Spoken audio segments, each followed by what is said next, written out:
Jadi sosiopreneur itu punya kelebihan dibandingkan jadi entrepreneur konvensional. Pertama soal paradigma dulu. Jadi banyak orang berpikir and sosiopreneur itu sosial. Padahal sebetulnya dia bisa perusahaan yang punya misi sosial begitu. Bisa juga yayasan atau organisasi non profit tapi dia punya income untuk memastikan keberlanjutannya.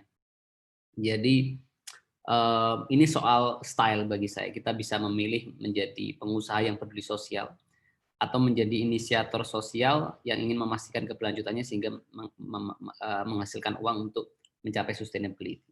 Jadi kalau ada beberapa jenis entitas ya.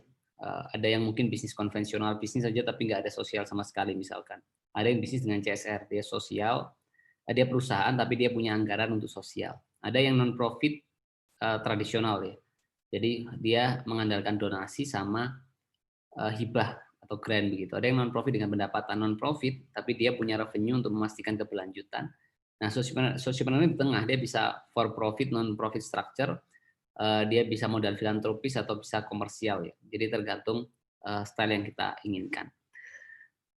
Oleh karena itu kelebihan jadi sosiopreneur itu bagi saya yang tidak dimiliki atau mungkin terasa lebih di sini ya. Itu adalah sense of usefulness. Jadi rasa kebermanfaatan, rasa kegunaan hidup gitu. Dan itu membuat kita juga ada penelitian mengatakan sense of usefulness itu bisa membuat kita lebih bahagia karena kita bahkan orang tua yang sudah pensiun pun dia butuh sense of usefulness. Dia harus tetap merasa hidupnya itu berguna supaya dia lebih happy ya. Tapi terlepas dari itu semua, saya yakin mungkin di agama kita ya ataupun berbagai agama yang ada itu saya yakin menanamkan hal yang sama soal bahwa Tuhan akan membalas kebaikan kita. Artinya bahwa konsep sense of usefulness itu atau sosiopreneur itu bagi saya titik perdamaian sebetulnya antara keinginan kita mencapai keberhasilan dunia ya, atau ambisi dunia dengan kebaikan di akhirat begitu. Sehingga dua hal itu bisa memberikan kita keseimbangan, harmoni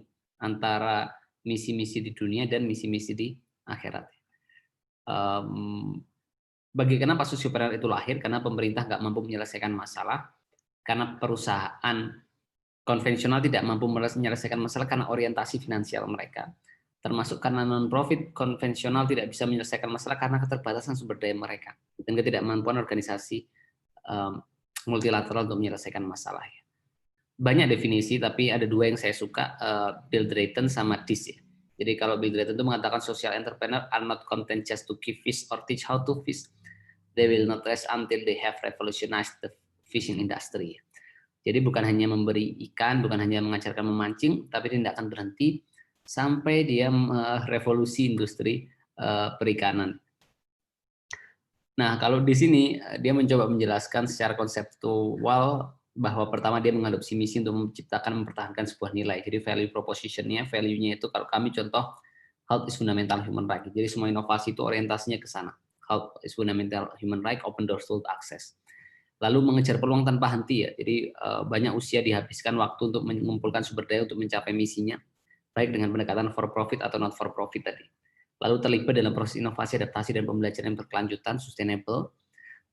Terus dia memacu belajar tanpa henti. Oleh karena itu, dalam hal ini bagi saya begini, tidak ada ide yang sempurna ketika awal dia dikembangkan. Ide itu mengalami perubahan, dan tidak ada inovator yang sama persis ketika membuat inovasi. Inovatornya pun belajar. Jadi tugas kita itu segera memulai, lalu belajar semaksimal mungkin dan memastikan inovasi kita tetap berjalan untuk mencapai misi kita. Nah, yang keempat ini saya suka, bertindak berani tanpa dibatasi oleh sumber daya yang ada saat ini. Jadi never limit your vision based on your current resources. Hold the vision, trust the process, the vision pulls you. Jangan pernah batasi cita-cita kita lewat sumber daya kita hari ini. Hold the vision, pegang visi. Trust the process, percaya pada proses, the vision pulls you. Visi yang akan menarik kita. Dan yang terakhir, nah ini konteksnya soal rasa bertanggung jawab kita terhadap orang-orang yang kita layani. Jadi saya sangat menerapkan soal kesabaran dalam berinovasi. Great things take time. Jadi butuh namanya resiliensi ya, ketahanan kita sebagai leader dalam sosiopreneur. Dan yang gak kalah penting adalah soal tadi, tidak ada kebaikan yang sempurna tanpa kesabaran, karena kesabaran adalah nafas yang menentukan lama tidaknya sebuah kebaikan itu bertahan. Dan kalau soal karakter, jadi nggak semua memang harus jadi sociopreneur dan harus menguji kesiapan diri ya. Apa kita cocok jadi sociopreneur atau enggak gitu. Jadi jangan terjebak pada antusiasme jangka pendek begitu atau euforia kita terhadap sesuatu ya, tapi cek kesiapan diri kita menjadi sociopreneur kan, karena di sini butuh kepentingan diri yang lebih rendah, kesadaran sosial yang lebih tinggi, dan punya beban yang lebih karena bukan hanya mempertimbangkan faktor finansial ya, tapi juga dampak sosial di masyarakat. Sehingga juga harus berani mengambil resiko. Dan banyak jenis-jenis sociopreneur ya. Ada yang entrepreneur support, market intermediary, employment ya. Contoh entrepreneur support itu seperti kami punya impact itu membantu sociopreneur untuk atau orang yang transform menjadi sociopreneur atau membantu sociopreneur supaya tumbuh baik dari sisi pendanaan, lalu marketing branding dan lain sebagainya, R&D, idea development analysis, sampai legal dan lain sebagainya. Adalah market intermediary, ini kayak membantu misal petani supaya pupuknya hasil pertaniannya misalnya itu bisa dijual dengan harga yang lebih baik. Lalu market linkage ini seperti e-commerce mungkin yang menghubungkan pasar ya. Lalu ada low income client seperti klinik sampah kami yang melayani orang yang berpenghasilan rendah. Employment ini contohnya saya pernah ke Thailand makan di rumah makan yang semua karyawannya adalah anak jalanan yang dibina. Ada juga di Bontang kawan saya membuat perusahaan yang semua karyawannya adalah disabilitas dan lain sebagainya. Itu sedikit gambaran sociopreneur dan saya yakin sociopreneur ini salah satu solusi kita di kemudian hari ya. Jadi sekarang Indonesia itu memasuki sebuah era baru di mana nilai-nilai penghormatan bukan lagi diberikan kepada mereka-mereka yang punya kesejahteraan finansial, tapi diberikan kepada kita generasi muda yang punya ide, gagasan, dan kepedulian. Dan berikutnya sedikit saya masuk ke how to start ya. Jadi gimana teman-teman atau mungkin bisa mempercepat tumbuhnya sociopreneur.